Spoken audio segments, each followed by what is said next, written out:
Friends, welcome to the YouTube channel Ukraine Today. I'm Alexei Lickman. Please subscribe to our channel and give this episode a like. We have a lot of interesting and important things for you today. Let's get started. Well, it looks like Putin has probably already arrived in Alaska. Tomorrow he is scheduled to meet with Donald Trump. First, there will be a one-on-one meeting, followed by a press conference, although it's unclear what format it will take.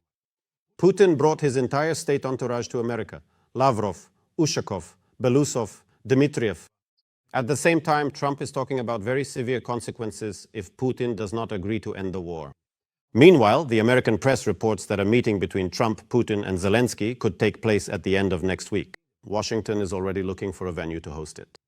Let's take a look at all the details in our report, and then we'll discuss them. The meeting place cannot be changed. Alaska. So what should we expect? All disappointments, in essence, come from excessively high expectations. Well, who would have doubted that? But it seems Trump is preparing something special for Putin. Media reports say that in exchange for a ceasefire, Trump might offer Putin access to Alaska's natural resources and partial lifting of sanctions. Is this really supposed to work? Some insiders claim that Trump is allegedly ready to include Ukrainian mineral resources in the deal as well. But as of today, it's quite difficult to say that such a scenario could be implemented, because the story in the context of Putin is not about the economy or the development of his country, but about military expansion. And the ways to find a solution should fit within this paradigm. And what exactly do I mean? It's about putting pressure on Putin. Nevertheless, Ukraine has nothing to worry about. At least that's what CNN reports. After all, Trump apparently does not intend to have any dialogue with Putin about Ukrainian territories. The discussion is only about a ceasefire. They talk there about Antarctica and about proposals for joint projects in that context. But overall, once again, the economic component here still seems separate, while the political negotiations are separate as well. And it's quite difficult to say that any progress will be achieved specifically within the framework of the visions of both sides, Russian and Ukrainian, in the context of ending this war. And of course, what would it be without some scare tactics? Trump promised very harsh consequences for Putin. Will the war stop after your meeting on Friday? Yes, it will stop. And what will the consequences be? Sanctions, tariffs? I'm not obliged to say. The consequences will be very serious. Yes. But it seems like Trump isn't exactly scaring Putin with much confidence. Or maybe he himself still doesn't know what to do. Right now, many prominent analysts and experienced diplomats widely agree that there will inevitably be a concerted attempt to implement a comprehensive aerial ceasefire. But how effective this will be in terms of stopping the entire war is, as of today, quite unclear. Plus, there is talk of a possible 15-day ceasefire in order to prepare for a meeting between Zelensky and the Kremlin dictator. But again, how genuinely interested is Vladimir Putin himself in completely stopping the intense fighting for a full 15 days or even longer? Because all Kremlin propaganda around the peace process is built on completely different narratives. But what is not surprising is that Putin dreams of meeting with Trump. Not because he wants to be friends, but because he believes that a meeting in Alaska would make Russia a world power equal to the United States, and the Kremlin dictator himself an equal to Trump. Obviously, Kremlin propaganda and Putin himself will present this as a major breakthrough and significant progress. Putin is almost hoping to repeat the Yalta Conference of 1945, where the United States, the United Kingdom, and the Soviet Union shaped the world during World War II. Now the Kremlin dictator thinks that only he and Trump can stop a third world war. Putin lives in a fictional world and in constructs that have long been incompatible with reality. Putin dreams and fantasizes about being Stalin, Peter the Great, or perhaps Catherine the Great. But today's geopolitical landscape shows him solely as a proxy for China. Whatever that may mean, Trump has already announced the next meeting, which, in his opinion, should be more progressive. There is a very high probability that we will have a second meeting which will be more productive than the first, because in the first one I will simply find out where we stand and what we are doing. And I'll say it again, this is Biden's war, not mine. He's the one who dragged us into this. Thus, the media reports that we are already talking about a trilateral meeting between Trump, Zelensky, and Putin, which could take place as early as the end of next week. Political analyst Petro Oleszczuk is joining us next. Petro, hello? Thank you for finding the time to talk with us. Hello. Well, it looks like Putin has actually flown out to Alaska. I really wish he wouldn't make it there, honestly. But apparently we won't be that lucky this time. And the meeting will most likely take place after all. What are you expecting from tomorrow? Well, to be honest, I'm not expecting anything extraordinary, especially since Trump himself has already been extremely cautious in his preliminary statements, which is not very typical for him.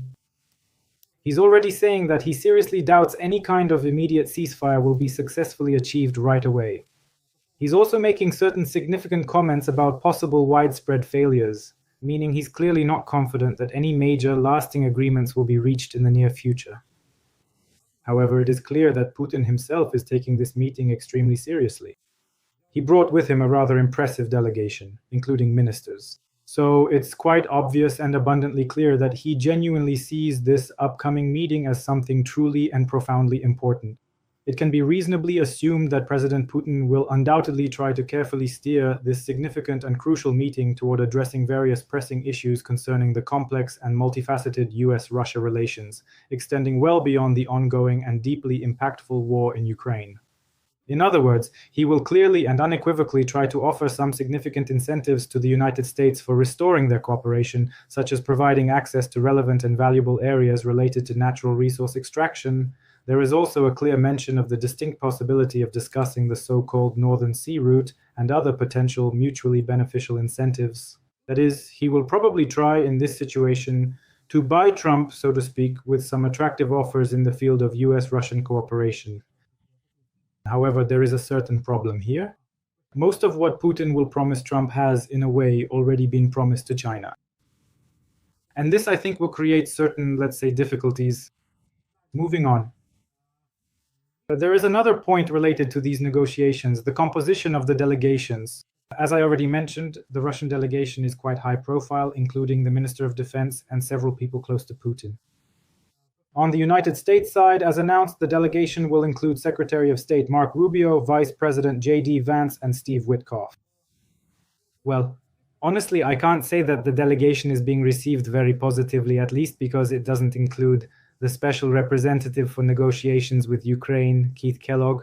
After all, Keith Kellogg is probably the most competent person on issues specifically related to Ukraine's position, simply because he has visited Ukraine most often and has communicated with Ukrainian leaders. Honestly, that's a bit concerning. In addition, according to information from Ukrainian disinformation counteraction centers, Putin plans to convince Trump that Ukraine is some kind of illegitimate or fake state, and to show him certain maps. Oh, that's actually the most interesting part of the story. Yes, it looks like Trump is in for a lecture about the pechenegs. He did promise to bring maps. Yes, you remembered. I would also suggest he bring along a little Lenin bust, since, according to him, Lenin invented Ukraine. But this approach, how valid is it, really? After all, many world leaders have simply been left baffled and bewildered and have come to the conclusion, especially after these rants about the pechenegs and other pseudo-historical nonsense about Putin's inadequacy and unreliability as a negotiating partner. Will Trump draw the same conclusion? Or, how will Trump react to this? After all, everyone already knows and sees that he doesn't process large amounts of information, to put it bluntly. Well, honestly, I don't really think this is the right approach when dealing specifically with Trump. Trump is a businessman. He's used to thinking in terms of profit and loss, deals, agreements, a give-and-take approach. What are you going to offer me? What am I going to offer you? Let's meet halfway. That's roughly how he thinks. Some kind of historical circumstances, historical reasons. Well, judging by his statements, we can assess the extent of his historical knowledge. To put it mildly, he doesn't seem very deep. And Trump doesn't give the impression of someone who is deeply involved in historical processes or particularly passionate about history in general. For him, history is, well, something interesting on the one hand, but not very important. That's why I doubt that Trump can be convinced to do anything with historical lectures. He's not that kind of person. He needs a concrete approach. Like, I'll offer you something if you offer me something. What can you offer me? That's roughly the kind of category in which he is most likely to conduct negotiations. So hours-long extensive lectures from Vladimir Putin about some specific historical moments are probably the very last thing Donald Trump truly needs at this particular juncture.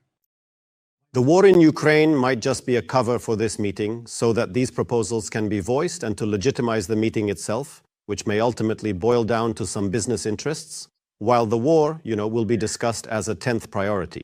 Well, I think that's one of the reasons why, in fact, the Russian leadership scheduled this meeting and what they will be aiming for. They will try to push the issue of Ukraine aside, so to speak, and propose, let's normalize relations.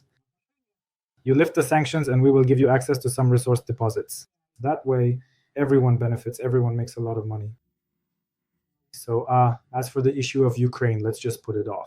There's no progress there anyway, and there won't be. Why do they need all this? This is roughly the kind of thing that might be offered to Russia. I think this could be more dangerous than any lectures about Lyuyik and the Pechenegs in this situation. Will Trump go for this? Trump's situation is rather complicated because he has officially stated that the sole purpose of this meeting is to end the war in Ukraine. And if he shifts away from this topic towards cooperating with Putin, well, of course, that will be a reason for domestic political criticism in the US. Of course, that's right. Will Trump somehow try to maneuver in this situation? Most likely he will. I have no doubt about that. So for now, all of this looks as unclear as possible.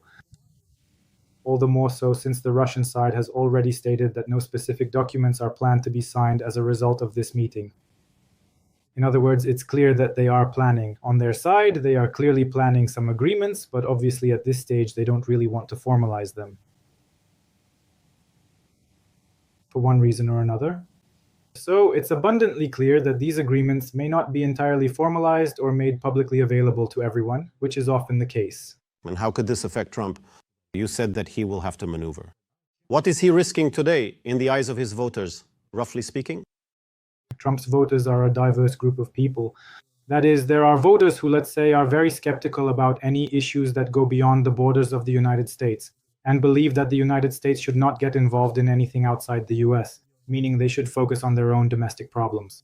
There are quite a few such people among Trump's voters, but there are also those who believe that no, the United States should maintain global leadership and should constantly demonstrate this leadership. And overall, we see that Trump is torn between different tendencies. At one moment, he promises that America comes first, then he actively gets involved in the Middle Eastern military conflict, then he promises there will be no wars, and then on the contrary, he participates in wars. In other words, Trump is constantly torn between two tendencies, an active foreign policy and active involvement in relevant processes, or on the contrary, statements that all of this is not in our interests, it doesn't concern us, it's not our war, and so on. So here too, it will be difficult for him to sit on two chairs at once. He will need to show some kind of result. Therefore, I truly believe that he will certainly try, or perhaps may even attempt to claim some significant kind of tangible progress in effectively ending the ongoing war in Ukraine, even if he absolutely cannot present anything concrete or substantial on this very complex and critical issue. Because he will need to... He'll always find a reason to call himself great, yes.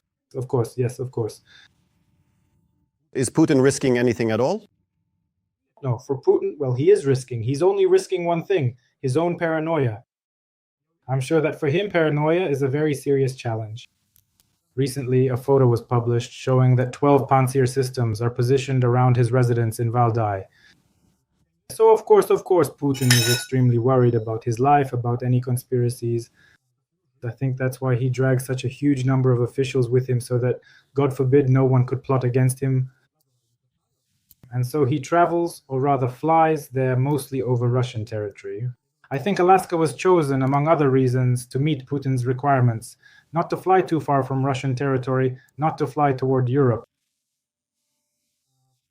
Europe, that is, the European part of Russia, which in fact has recently been regularly targeted by drones, and SBU drones are already reaching quite remote sites within Russia, blowing up oil refineries, and not just refineries. And as for the Pautina plan, I think he remembers it perfectly well too. And it is highly probable that his mind cannot help but vividly conjure up detailed images of various sophisticated drones operating within the vast and expansive waters of the Pacific Ocean, meticulously releasing other smaller specialized drones or perhaps some other intriguing and unidentified objects into the deep blue sea. Well, he probably still thinks that the United States is involved here, and no matter how far it is, in principle, you could fly there. But overall, there are no real risks. On the contrary, he will obviously shake hands with Trump and stand next to him. Everyone will see that, look, meeting with Putin is now considered normal. Maintaining relations with him as with a normal leader is normal. Of course, this will be a signal to everyone. Naturally, this is probably the very goal that, in fact, Putin is pursuing. Can he actually genuinely push Donald Trump to those very serious and significant consequences that Trump is currently threatening today, or not?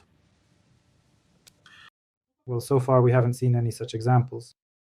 That is, all of Trump's threats so far have turned out to lack any real basis. So Putin understands this perfectly well too. It's impossible to keep making threats endlessly and not actually do anything. This time it will be the same. Putin, just by getting this meeting, has already achieved that no sanctions were imposed, at least not the ones that were promised. Instead of sanctions, we got this meeting. And whether it leads to anything or not, the issue of sanctions seems to have been taken off the table. Now everyone is discussing how sanctions can be lifted from Russia. And besides that, Putin also got the opportunity for a personal meeting with the President of the United States, the leader of the democratic world. So what now?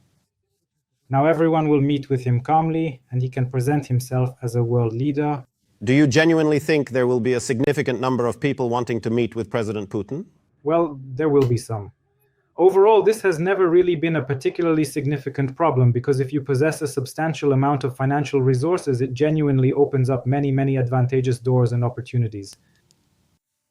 And in any case, there will be quite a few leaders who will be willing to exchange diplomatic support for some form of financial assistance, just as it worked back in the days of the Soviet Union, when the Soviet Union supported dozens of various dubious African and Asian regimes, simply so that they would formally back it in its confrontation with the United States. Now, by and large, nothing has really changed. There may be fewer such regimes now, but they still exist. And overall here, I don't see it. Piotr, you say that many of the promises Putin can offer Trump, these so-called gifts, have already been promised to China. But how does China view this meeting overall?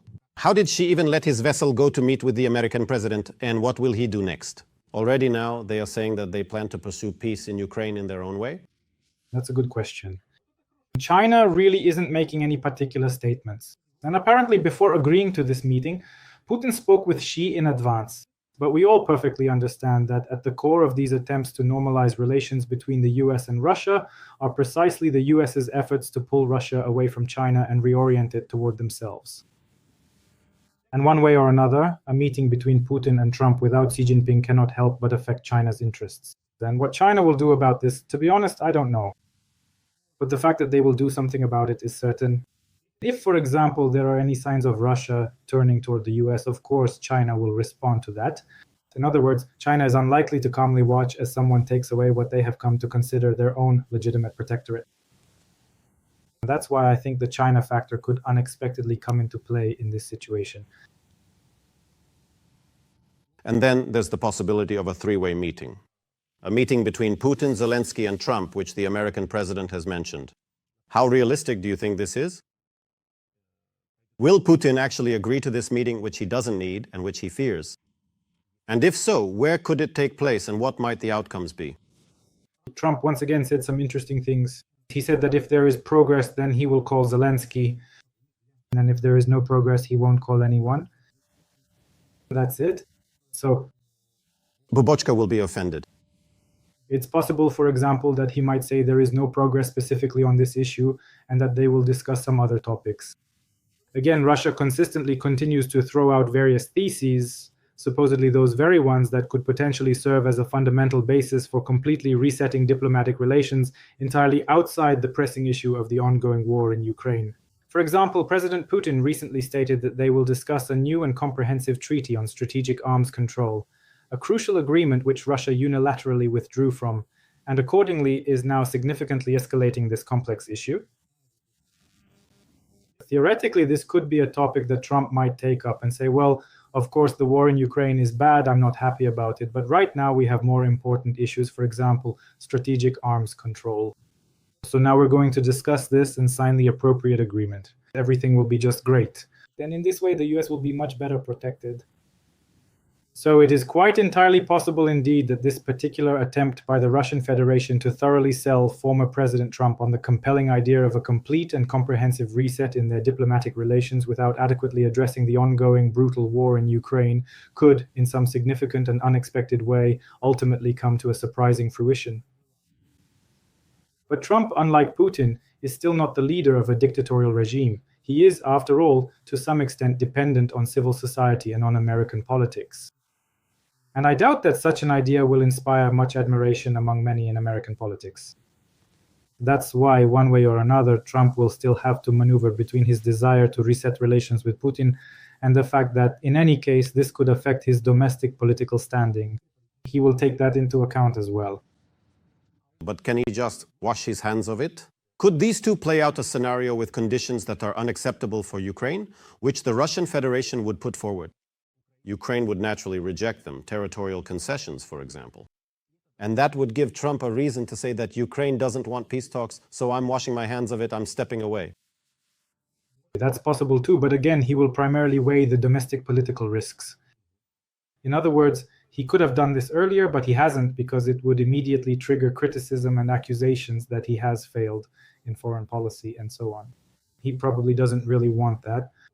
So here there are two factors: domestic political pressure and his willingness to make any foreign policy decisions. Which way the scales will tip, I think, will depend on many factors. On how this meeting goes in general, what specific proposals will be made as a result, whether these proposals will be announced officially or perhaps unofficially. That is, it's possible that they will officially sign some completely meaningless declaration, while the main proposals will be communicated unofficially through the appropriate diplomatic channels. We can't rule that out either. We can't. But you know, it would be nice if Trump, in pursuit of the Nobel Peace Prize, took the only right step that would guarantee, probably, that he'd receive it with a 150% certainty, right? If he brought Putin out to a press conference in shackles. Well, then I think the prize would definitely be in the bag and I don't know. and the esteemed status of a true hero, a champion of justice and hope. I don't know about the Nobel Prize, but the fact is that would make him a historic hero. We both understand that this won't happen. Unfortunately, that's just our wishful thinking. Well, maybe there's still a way back. And their aircraft industry is in bad shape, and with repairs too, maybe even on that. Let's hope so indeed. Thank you so much, Peter, for taking the time to share your forecasts and analysis. Political analyst Peter Oleszczuk answered my questions today. Until next time, all the best. Every voice matters. Join our community, support independent journalism and help us bring you the truth from Ukraine. Become a member of Ukraine Today. Join us now.